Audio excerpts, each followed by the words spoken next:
Hey guys, happy 12/27. So, I don't know, I was thinking about doing a top 10, but then I was also thinking about a movie that I watched last night, being John Malkovich. And John Malkovich is hands down one of the best actors, thespians, talented writers, like, of all time. He really is. A lot of people don't know too much about him or where he came from. But if you ever if you ever want to watch a good movie and get an idea who he is, watch Being John Malkovich. Um, it's a very very weird movie. It's a very I don't know. It hits a little bit different than most movies because I mean it even holds up to this day. I mean I love John Cusack too, so I mean who doesn't love John Cusack? But John Malkovich. Actually, there's two of my top 10 favorite actors in that movie, and the other is Cameron Diaz. And if you've never seen her not play a cute blonde, watch Being John Malkovich. But I guess Emma Watson, Nicole Kidman, Jim Carrey, Johnny Depp, Steve Buscemi, Cameron Diaz, Morgan Freeman, Nicolas Cage, John Malkovich, and Jason Bateman. There it is. Those are my 10 favorite, and those all pass for number one for me. So if you ever hear me say that they're my favorite, it's because they are my favorite.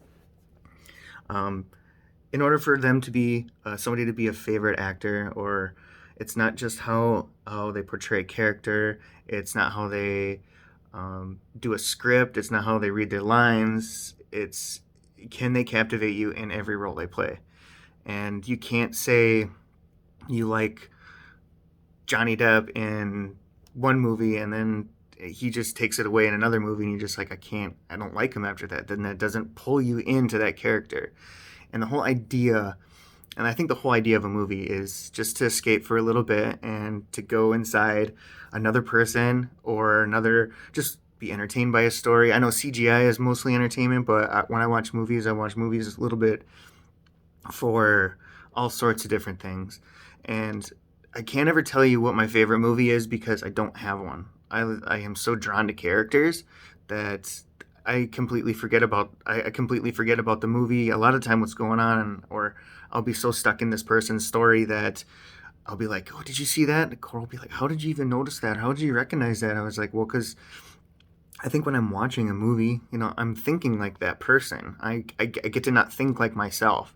If I was sitting there criticizing everything that I watched, then I was just looking from my own point of view, and that's not the idea. Then at that point, you just should just be making your own movies, right? Because then you don't have an opinion on anyone. you have to, you have to be completely like captivated. Your mind has to be enveloped in these characters, and that list that I'll say it backwards: John Malkovich, Jason Bateman, Nicolas Cage, Morgan Freeman, Cameron Diaz, Steve Buscemi, Johnny Depp, Jim Carrey, Nicole Kidman, and Emma Watson. Any single one of those movies you watch with those characters in there, you're gonna be stolen. You're gonna be completely stolen because their camera portrayal, like their presence, is so fierce, or there's something that's just completely drawn you into that character. So in the midst of all that happening, I decided that I started writing again. So I started writing a book, and I'm not saying I want these people to be in my movie or I want my book to be a movie, but everything gets sidetracked with me when I'm in the middle of doing things and when I'm processing things because I stop and start, stop and start, stop and start. I use my creative juices for a certain amount of time, and then when I feel depleted, I stop doing it, and then I'll go do something else until I'm back in that mode. So like I don't like to force anything. I think any kind of forced art it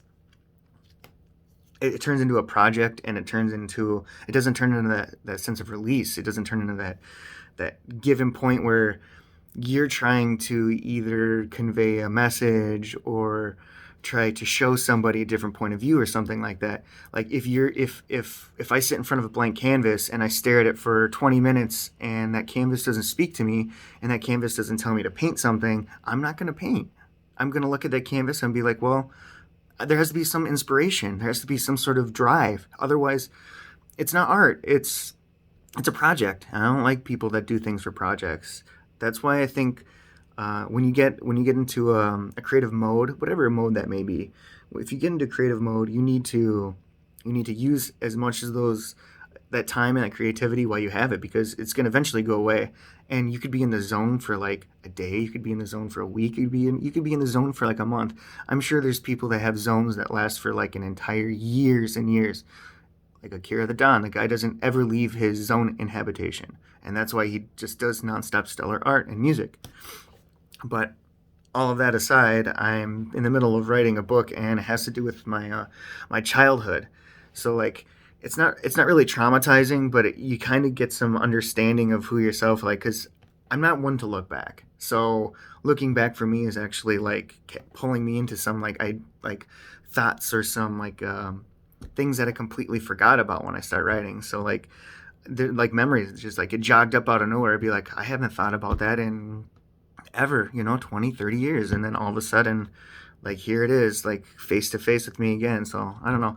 It's kind of cool how time works. But just to bring it all back together, if you watch being John Malkovich, the whole idea is, I don't want to spoil it, but uh, John Cusack is a puppeteer. So like he's constantly like, I mean, that's like, some people think that's ventriloquism and puppeteering, or just that kind of stuff is like really weird stuff. And yeah, I can imagine like not everyone's going to be into that, but the people that are into that are very, very into it.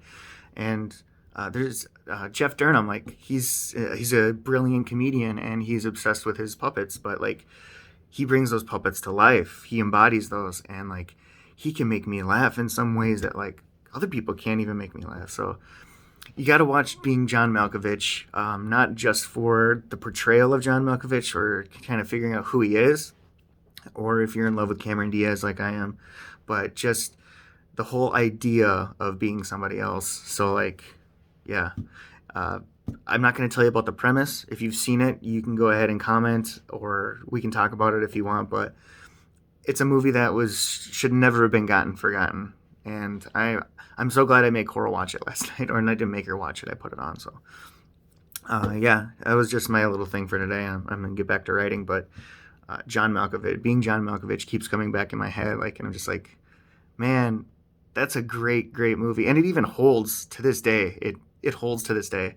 So like, how like some stories they can get lost in time, or like it seems like be like, oh, that's outdated. It's not outdated. It's really good. So I think everybody likes to embody somebody else, or wants to be somebody else, or just escape and do something else. I mean, that's why people, create video games, and that's why people play video games and watch movies and go be in movies, because you do get to push yourself away from your sense of reality, and you can go step into another world and live that world. So thank you for all media.